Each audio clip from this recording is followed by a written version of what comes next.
Hi guys, Steve here. When I first started playing Kerbal Space Program, I remember it took a while for me to get used to it because there's so many components and different ways of doing things. So I thought I'd create this video for beginners and show you the basics so you can learn the game quicker. First of all, create a new sandbox game. Select the flag logo you want to use. Then name your game.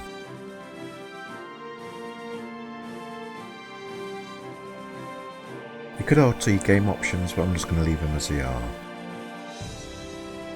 Then just click Start.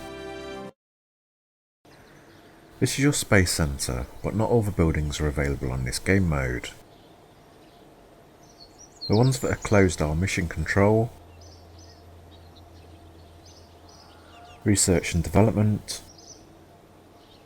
and the Administration. The active buildings are the Astronaut Complex. Here you can select which Kerbals you want to use, who's active or who you might have lost. This is a tracking station. That's Kerbin, the planet you're on. Here you can see your solar system. Then monitor or take control of any of your space vehicles.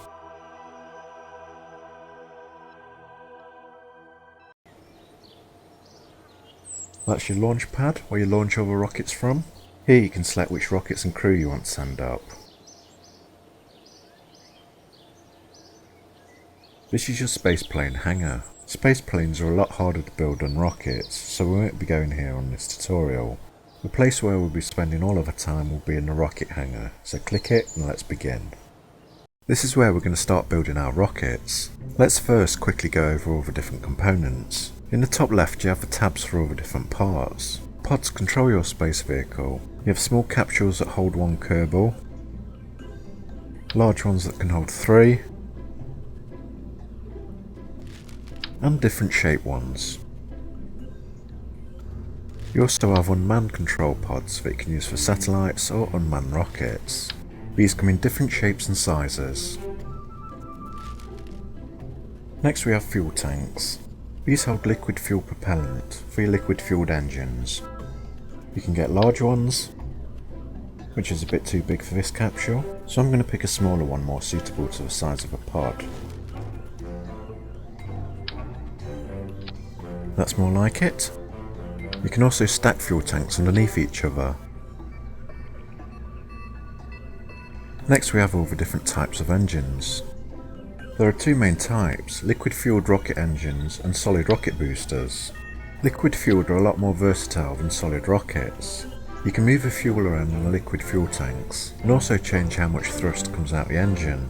Solid rocket boosters are primitive in comparison. This is more like a big firework. The fuel in the rocket are contained within one component. When activated it burns all its fuel until it's gone at 100% thrust. I mainly use those for extra lift when getting off a launch pad. So for your main rocket, try and stick with liquid fueled. You can get huge engines like that, or tiny ones that you can use on small vehicles. Next we have command and control. You have your different size stabilizers to keep your vehicle steady. Then RCS thrusters to control your vehicle in space. If you add RCS thrusters, you'll also need to equip an RCS fuel tank, and these are the yellow ones. This is your propellant for your thrusters, and these come in different sizes as well.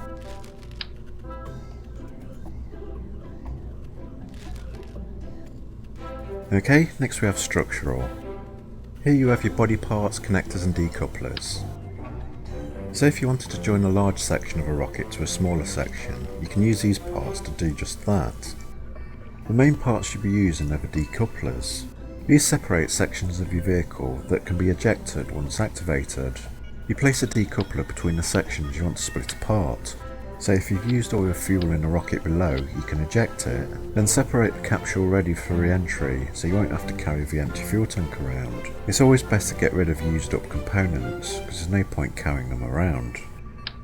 Side decouplers work in the same manner, but instead of separating sections below you, they will eject parts from the side of your vehicle.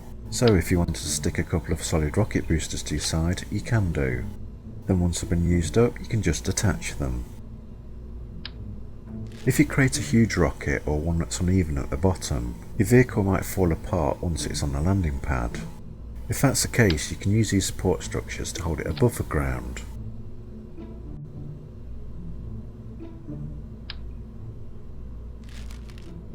On the aerodynamics tab, you have your cones, fins and wings. The fins help your rocket fly straight, and you can place cones on top of your rocket to make it more aerodynamic. In utilities, everything is functional. You have your docking ports, lights, landing gear, different types of parachute, solar panels to generate electricity, and wheels if you wanted to make a lander to explore different planets. Steps to enter your vehicle, then batteries to give your craft power. Next we have the Science tab. This has all the equipment available to run your science experiments. In the Career and Science mode, you'll gain science points for doing experiments. If you wanted a different way of viewing component groups, you can click the arrow in the top left and that'll open up a different filter system. Then you can view each specific component type. If you're going to use this menu filter, it's probably going to take a while to work out where everything is. I myself just stick to the standard one.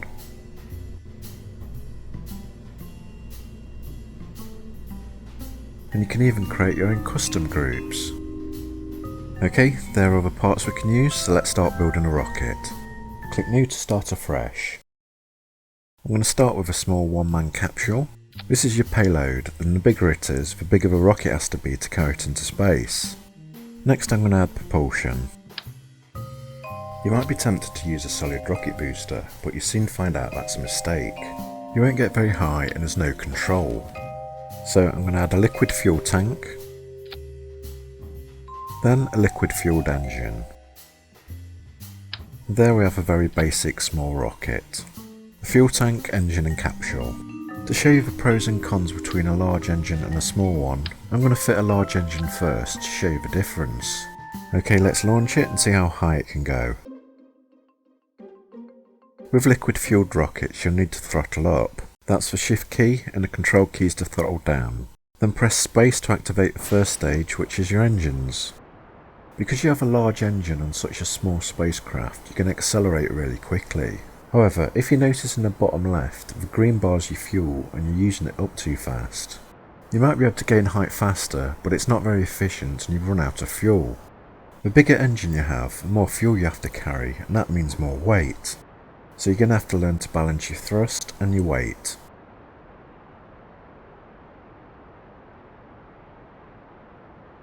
Okay, the fuel's run out and we've just hit 10,000 meters. Because your vehicle's still got momentum, you're going to keep moving up for a while. Press M to open up your orbital map. You will start to slow down because the planet's gravity is pulling you back down towards it. But that arc shows you how high you will go with your current momentum, about 17,500 meters. That's done, so press escape and revert back to vehicle assembly. This will take you back to the hangar. Okay, this large engine's not very efficient, so I'm going to swap it out for a small one. Let's see how high this now goes. Click the launch button to go to the launch pad. Again use shift to throttle up, then space to start the engine.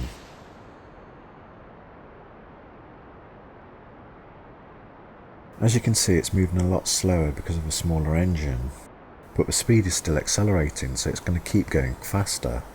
On these experiments, I'm going to keep aiming straight up, so each test situation will remain the same, so you can use the height measurement as a guide.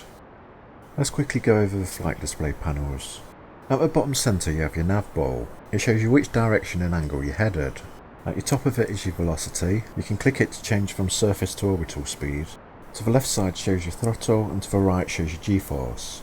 At the top centre you have an instrument panel. There's an altitude meter, atmospheric pressure, vertical speed, then buttons to turn the lights on and off, to activate the landing gear, and the brakes. In the top right hand side you have your resources, like how much fuel and power you've got left. At the bottom right hand side you have your Kerbal in your pod. At the bottom left hand side you have your staging display. The green bar next to the stage tab shows you how much fuel you've got left. Below that you have your pitch display and control inputs. Then finally in the top left you have your mission and elapsed time. You're able to warp time and speed it up, and that will be displayed by the number of arrows shown.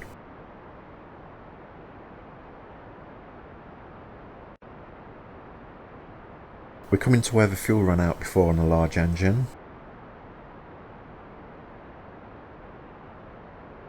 There we go, and we've still got a fair amount left.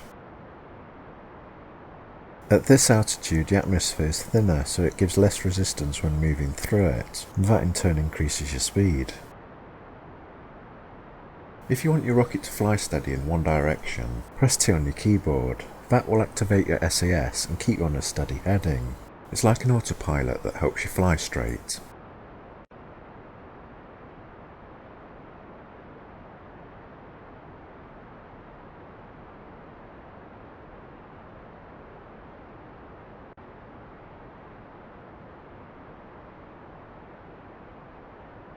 We're just about to run out of fuel.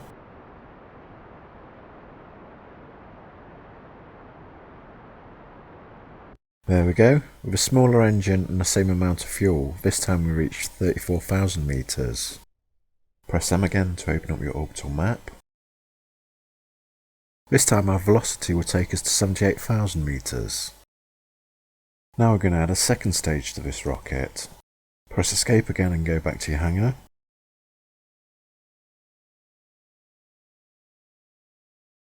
Okay, you've seen how high this rocket can go at the moment.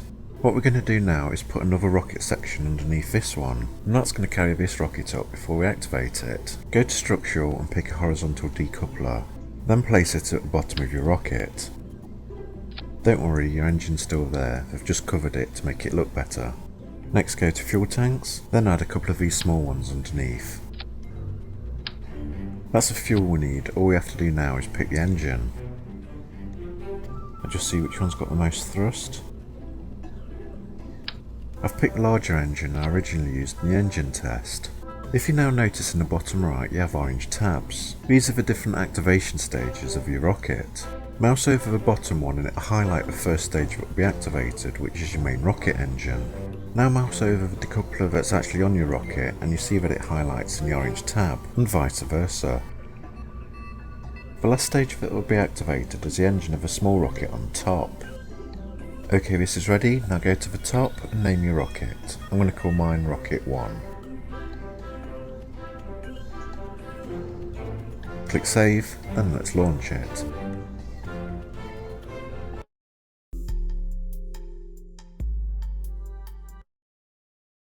Again, throttle up by pressing the shift key. Then press space to activate your first stage, which is your engine.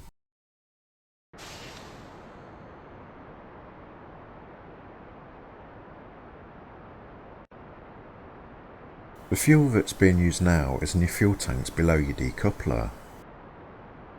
This rocket's nice and stable, but if you created one that was hard to control, it'd be a good idea to turn SAS on.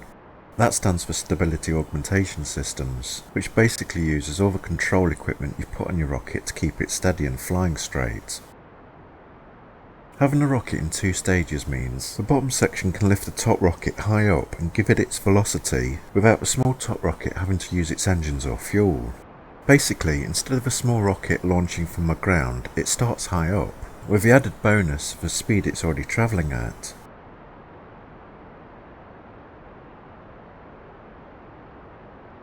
The bottom section of fuel has nearly run out, so when that happens I'm going to press the space bar and that's going to activate the decoupler, which will separate the top part of the rocket with the bottom. There you go, and if you press the space bar again, that'll activate the next stage, which is your rocket's small engine.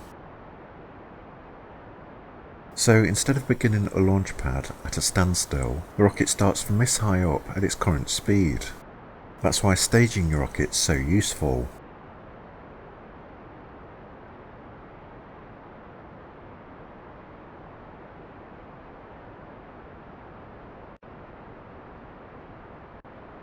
The speed's increasing a lot and we've got plenty of fuel left. The main three instruments to keep an eye on are your altitude meter at the top, your nav ball and your velocity to see how fast you're going.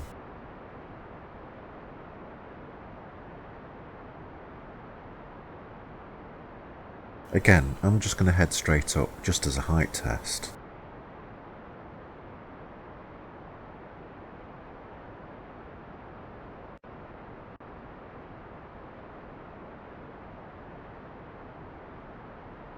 There's a moon that you'll be going to on the next tutorial.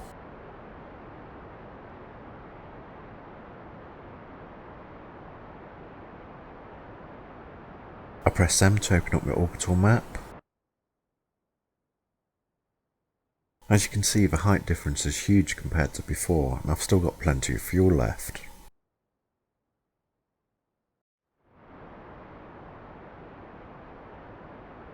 When you've reached 69,000 meters, you've left the planet's atmosphere and you've made it into space.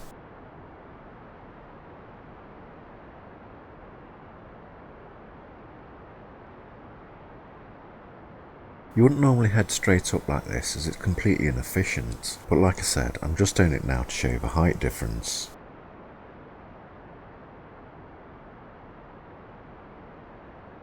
We just passed 100,000 meters.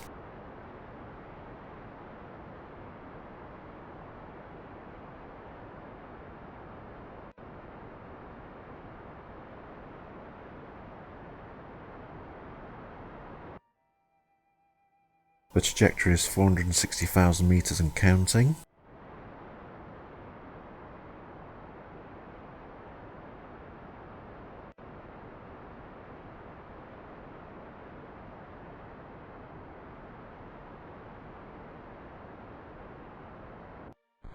And there you go, we ran out of fuel at 165,000 meters. Then we'll keep drifting to 934,000.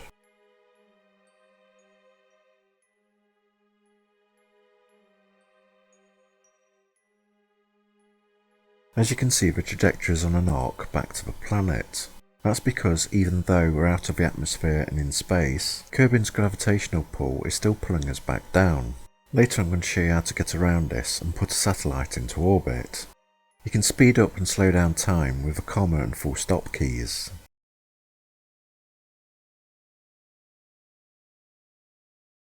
This space vehicle is not equipped for re-entry, so we're going to go back to the hangar to change that, and I'm also going to show you how to use vertical decouplers with solid rocket boosters. Now click escape and go back to your hangar.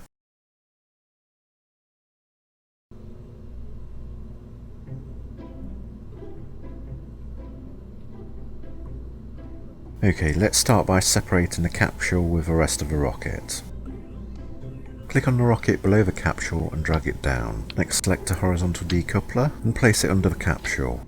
Then select the rocket body and join it to the decoupler. If you notice in the bottom right, the activation tabs aren't in the right sequence. The bottom engine's fine, so is the middle decoupler, but the small engine and the capsule decoupler are in the same tab. They need to be separate, so click the little plus sign. That creates a new tab, drag it into position, then drag the decoupler icon into the tab above it. Now all the actions are separated. All the tabs can be moved around by dragging them. So I'll just give them a quick check. The bottom engine first, then the mid decoupler, the small engine, then the decoupler to separate the capsule. Now because you want the mid decoupler and the small engine to activate at the same time, you can drag them both in the same tab. So when it gets to that stage, you press space and it activates both of them. That bit's done, so I'll just save. Next I'm going to need a parachute on top of the capsule for re-entry, otherwise it's going to crash into the ground and kill the little Kerbal. Go to the utility tab and pick the small parachute. In the action tabs in the bottom right, you'll need to move the parachute to the very top, as this will be the very last stage to activate when you come in to land. Okay, I'll just recheck the sequence.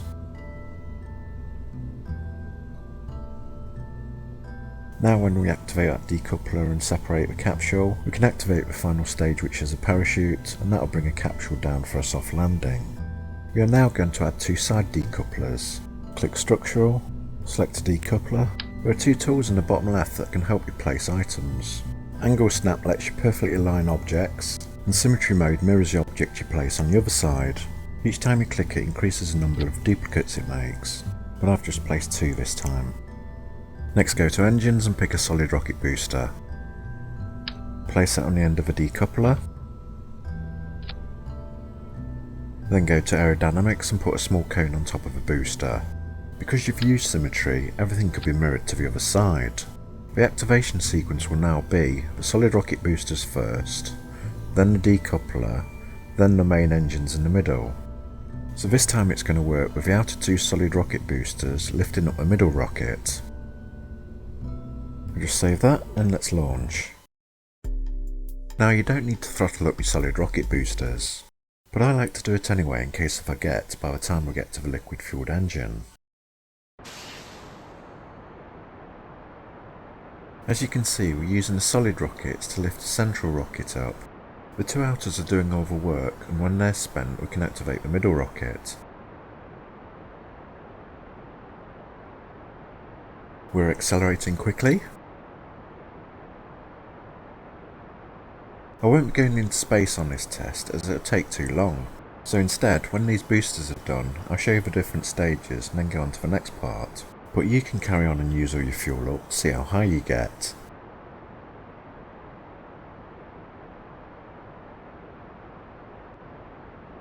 All the fuel's nearly gone and we don't want to be carrying large heavy fuel tanks around with us.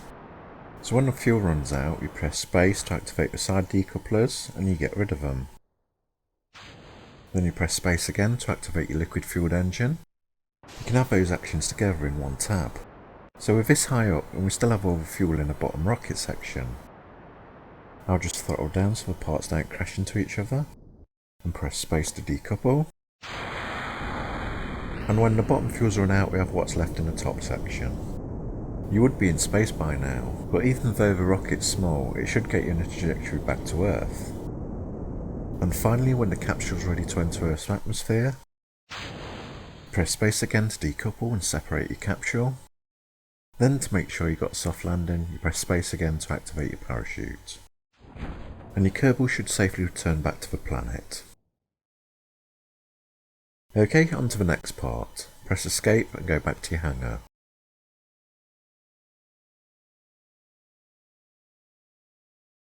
Now this time instead of using solid rocket boosters at the side, we're going to use liquid fuel, because you can build more efficient and complex rockets. First take off the boosters, and we're going to replace those with liquid fuel tanks. Don't forget to click the symmetry mode as you want it duplicated on the other side. Now those fuel tanks don't have engines like the solid rockets do, and it's going to be a lot of weight for just one engine to lift up. So we're going to place a small engine on the bottom to help with the thrust, and they're going to help lift the side fuel tanks. Then go to aerodynamics and put a nose cone on. Now what we're going to do is use the fuel from the outer fuel tanks to feed the middle central rocket engine. All three rockets will be firing, but when the outer tanks have run out, the middle rocket will still have all its fuel left. Go to fuel tanks and pick the external fuel duct. Click on the fuel tank you want to feed from, then the tank you want to feed to. If you zoom in you notice that there's little arrows on the pipe. That shows you the fuel is going to be fed from the outer tank into the central one. We want to make sure now that all three rocket engines are on the same action tab. Mouse over them and you can see the placing in the bottom right hand side. Then drag the engine icon to the bottom to activate them all at the same time. Just double check they're all there. Yep, that's fine. Because you've added the side tanks with symmetry on, all your actions have been mirrored onto the other side, so the fuel pipes have been placed on the other tank as well. Your first action will activate all three engines.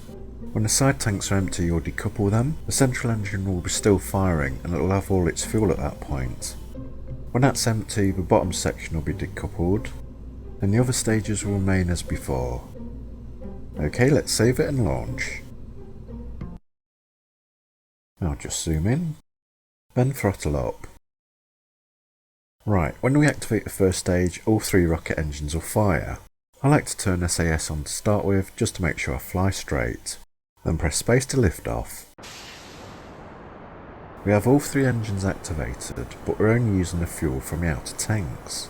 Right click the tank to see how much fuel it has left. You can see the fuel's going down in the outer tanks, but middle rocket's not lost any yet. Think of it as when the middle rocket engine is using fuel from the tanks above it, the fuel pipes you've laid replenishes that fuel from the side tanks. So basically the middle rocket's taking fuel from the side tanks.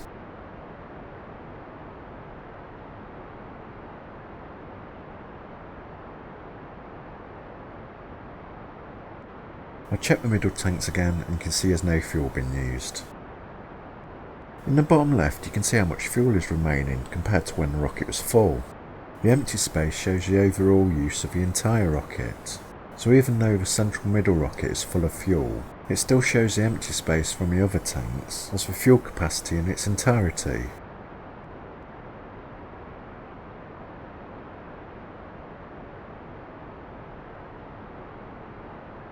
I'll just check the fuel tanks again as the side ones are nearly empty.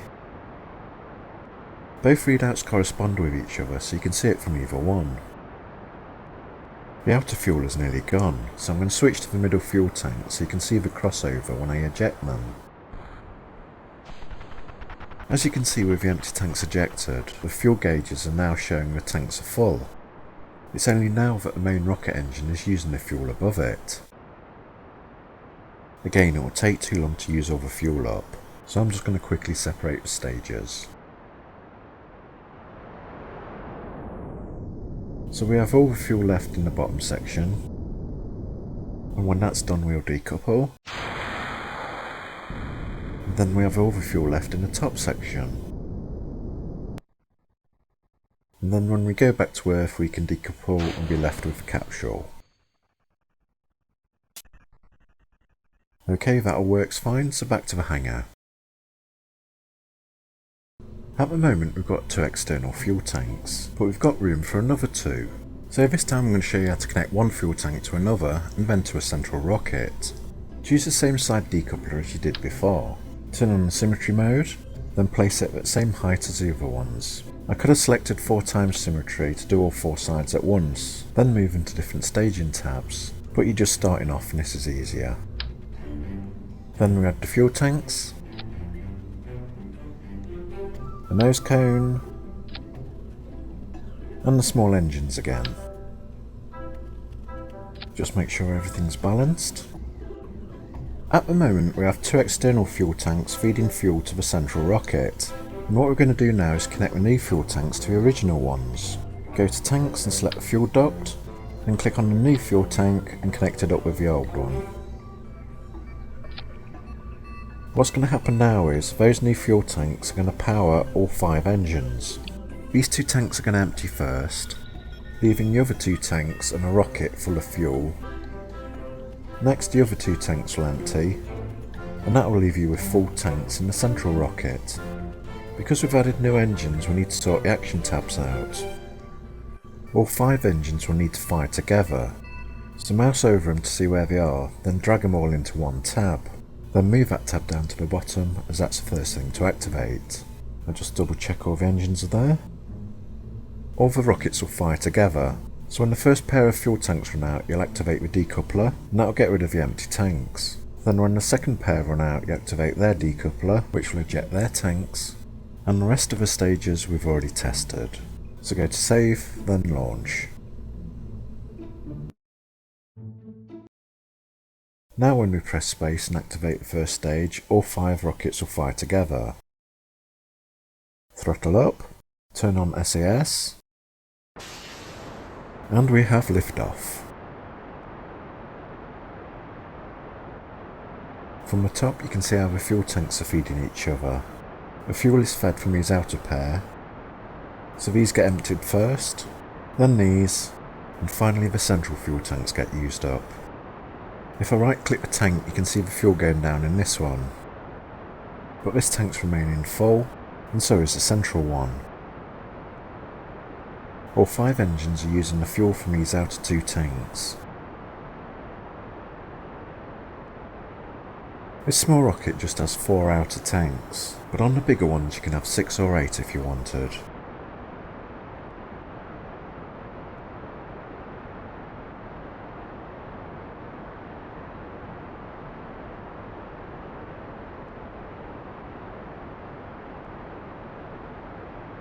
We're about to empty, so get ready to press space to get rid of them.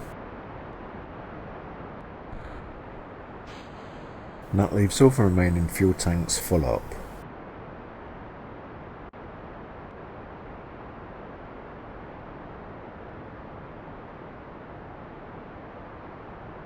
All three engines are using fuel from the remaining outer tanks now.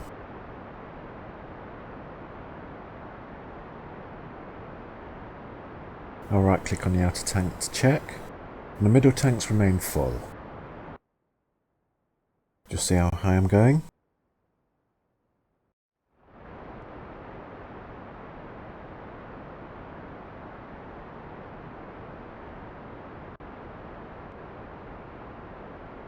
It's a long way down.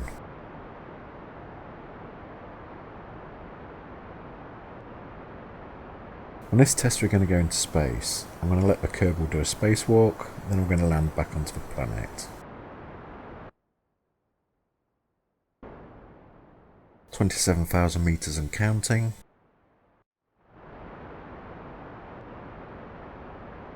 If you do build a rocket with enough fuel, you can head straight up and break away from the planet's gravity, but as you're starting off, I wouldn't advise it just yet, because you might end up lost in space.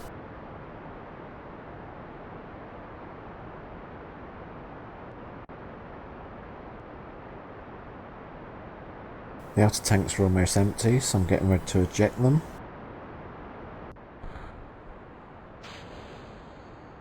And we have all the fuel ready in the central rocket.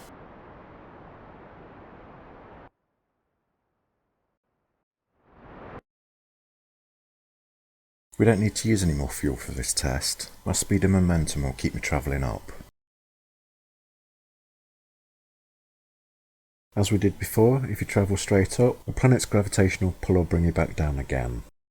I'm going to speed up time, and you can see that indicated in the top left. To warp time you press the full stop key, and to slow it back down again you press comma. The WASD keys change the rocket's direction,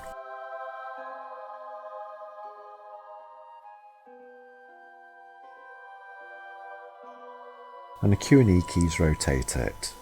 When you leave a planet's atmosphere and enter space at 69,000 meters, this music starts. I'm going to wait until the rocket's at the top of the arc before I do my spacewalk. That'll be when it's going its slowest.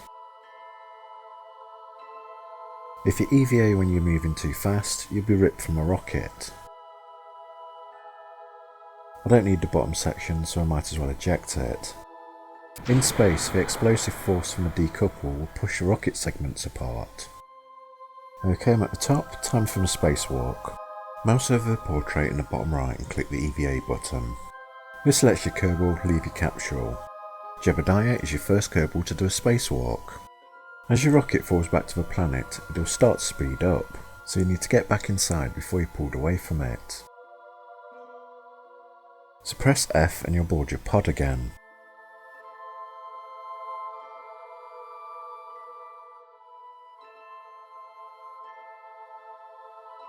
It looks like we're going to land close to the space centre.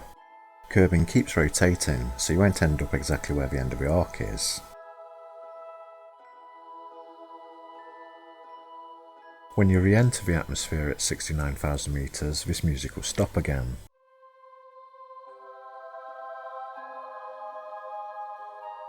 Just like that.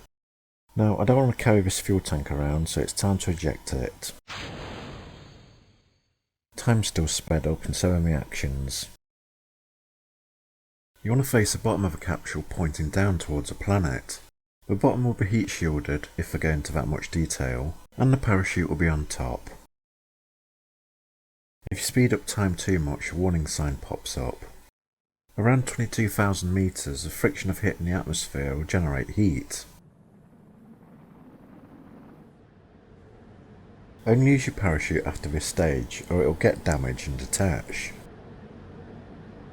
You can now activate your parachute anytime you want, but the higher you do it, the longer you have to wait for your capsule to drift down to land.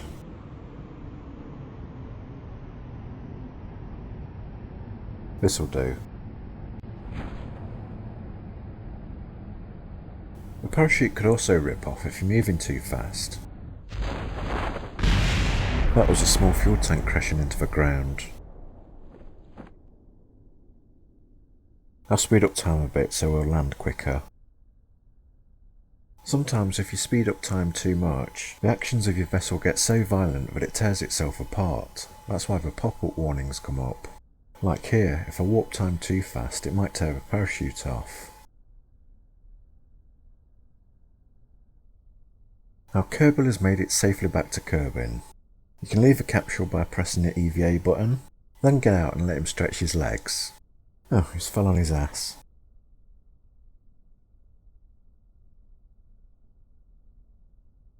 Okay, he's back safely, but it's a long walk back to the Space Centre. So you want to go to the top instrument panel and click Recover Vessel. You should now have a good understanding of how to build different types of rockets. So what we're going to do is put an object into orbit. I've built a small satellite on top of a nose cone.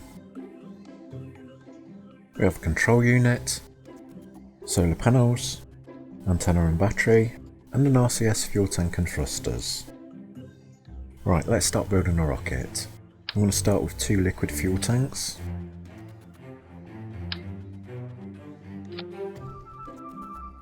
And a good size engine that will be able to lift all this. Putting an object into orbit isn't that hard, so I'm just going to create a simple rocket that will get the job done. Next I'll need 4 side decouplers, so click the symmetry tool until you get 4 segments. And place the decouplers. As we're making a simple rocket, I'm going to put solid rocket boosters on the sides. And top those off with nose cones. And a winglet at the bottom to keep it flying straight. Okay, that's about done. Just one more thing to add. When you have a very small payload like this satellite, you won't be able to change the rocket's direction without using a main engine. If you did, that could put you off course. So to change the direction of your vehicle in space, we're going to add an RCS fuel tank and RCS thrusters. You'll find the thrusters in the control tab. It doesn't matter where you put them on the rocket, just as long as you fix them to a segment that's connected to the RCS fuel tank. I'm going to put them on the tank just because it's neater. As you've seen, my satellite's already got an RCS control system, and that would be enough to change the rocket's direction. I added the second one onto the main rocket just in case your payload didn't have one. Next I'm going to add stability enhancers to hold the rocket securely. You can place these at the side of the rocket, or underneath to support thrusters if you don't have enough room. To lower the height of a structure, you select your command module and then drag it down. Okay, the rocket's built and we just need to alter the staging tabs. We want the support clamps and the solid rocket boosters to activate at the same time. So select your booster icons and drag those into the clamps. If you only had your clamps at the first stage, it will release a rocket and it will fall to the ground and explode. You also want your side decouplers and your middle rocket engine to fire at the same time. So once the boosters are empty, you can get rid of them and use your main middle engine. Okay, the rest's fine, so save and launch. You'll be using solid rocket boosters to start with, so they don't need to be throttled up. However, I like to do it at the beginning anyway, just in case I forget later. So the solid rocket booster is going to take us up first, and then I'm going to switch to the middle engine. Switch SAS on so we fly straight, then space to launch.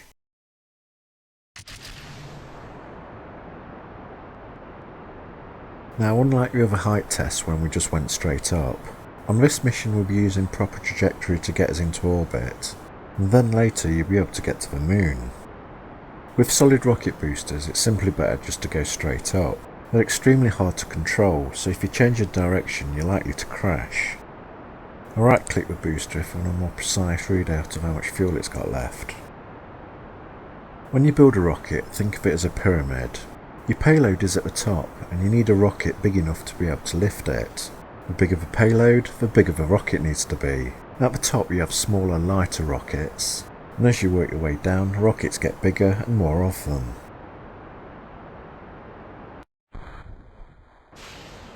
Now the solid boosters are done, press the D key and lean over to the right. You want to be aiming for a 45-degree angle on your nav ball. It takes a lot more effort to travel straight up than it does to travel at an angle. And as you've seen with your other tests, if you head straight up, the planet's gravity will bring you back down again.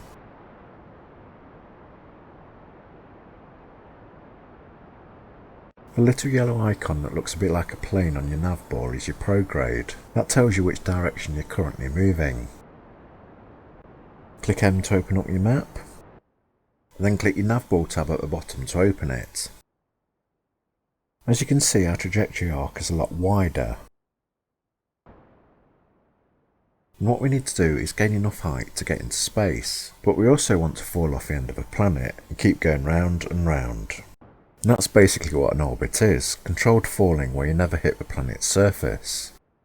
Now mouse over the high point of your path, and this is called your apoapse. Space is at 69,000 meters, so you want to be aiming for 120,000 to be safe. Whatever height you stop at, the gravity will start pulling you back down. I'm going to stop at 100,000, but you might want to stop at 120.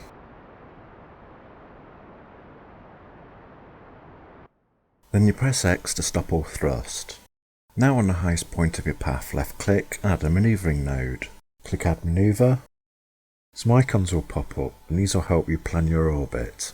You want to select the yellow one that looks like a cross section of an aeroplane, then drag it to the side. The dotted line is your predicted orbital path once you've done the circularizing burn. Keep dragging it until your periapse is around 100,000 meters as well.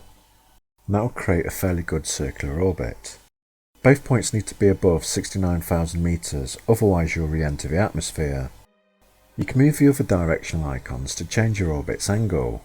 You can play about with them if you want, but you don't have to for this mission.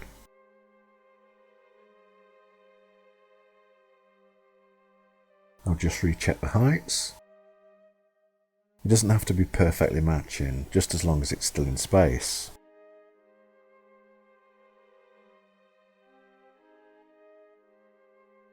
Now we've planned our orbit, we need to point in the right direction. You'll now notice that there's a blue reticle on your nav ball. That shows the direction you need to be pointing.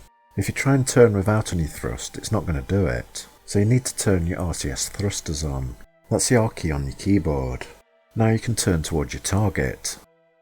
Use little bursts and try and get as close as possible. To the right of the nav ball, you now have information that will help you get into that orbit. Like in T-40 seconds after burn maximum thrust. You're still constantly dropping down to the planet, so you need to have an engine with enough thrust to complete the orbiting manoeuvre. If your engine's too small, you won't be able to make orbit in time and you'll fall back to the planet. Okay, let's go over the other measurements. This is your manoeuvre indicator. When the green bar is empty, you should be in position. This is how long your estimated burn needs to take. And this is how long you have before you reach your node and have to do your burn. We've only got a few seconds left, so I'm getting ready to throttle up to max for when it reaches 0.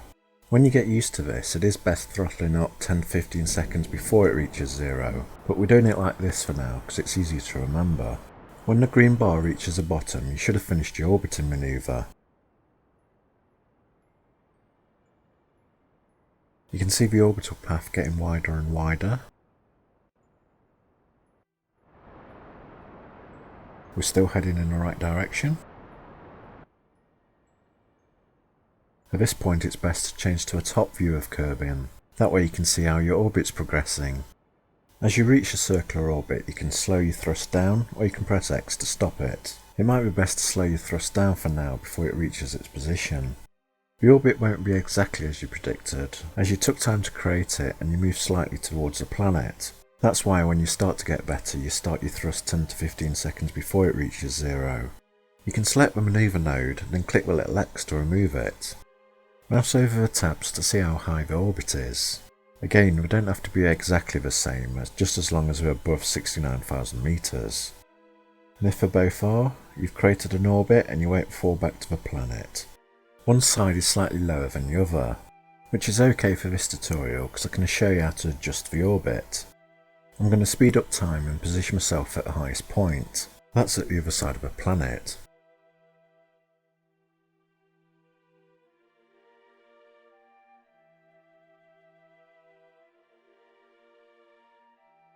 The dark side of Kerbin. If I had lights on the satellite, I could have turned them on to show the rocket.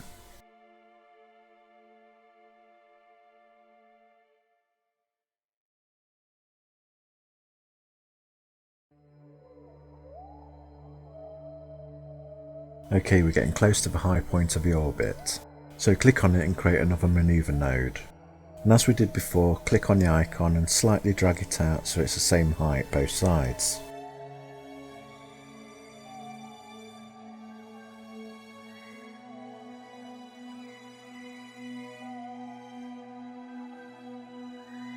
That's close enough.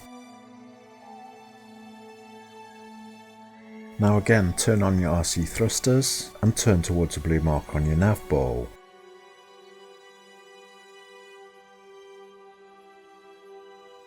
I turn SAS on when it's done just to make sure it's locked in. We've got a few minutes before I'm in position, so I'm going to speed up time a bit. And as you get closer, slow the time back down again. If this was a long burn, you'd want to start 10 to 15 seconds before zero, but with a small burst like this, doing it at zero should be fine.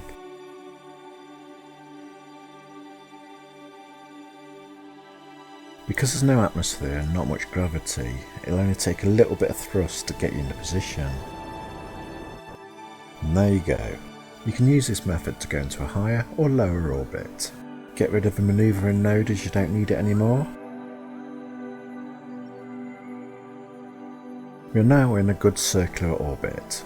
It's a good place for a satellite, so we don't need a rocket anymore. It's still got a bit of fuel left, but we're not going to use it. So press space to decouple the satellite. Our first satellite above Kerbin. I've bound all the equipment to key 1 on my keyboard. So with a press of a button, my satellite comes to life. That's nice animation, isn't it? Now because my satellite's got RCS thrusters, I can turn it towards a planet. And you notice that the solar panels turn themselves towards the sun. That will give a rechargeable battery on board a constant supply of power. Our Kerbals will now be able to get all the latest satellite TV.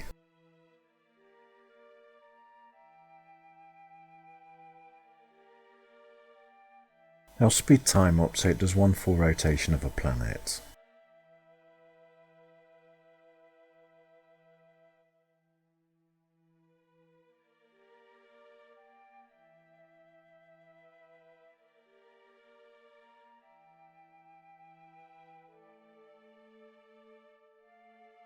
And that's it guys, mission accomplished. On the next tutorial I'll be showing you how to get to, then land on the moon, then get back again. If this has been helpful, please like and subscribe, and I'll see you again. Goodbye.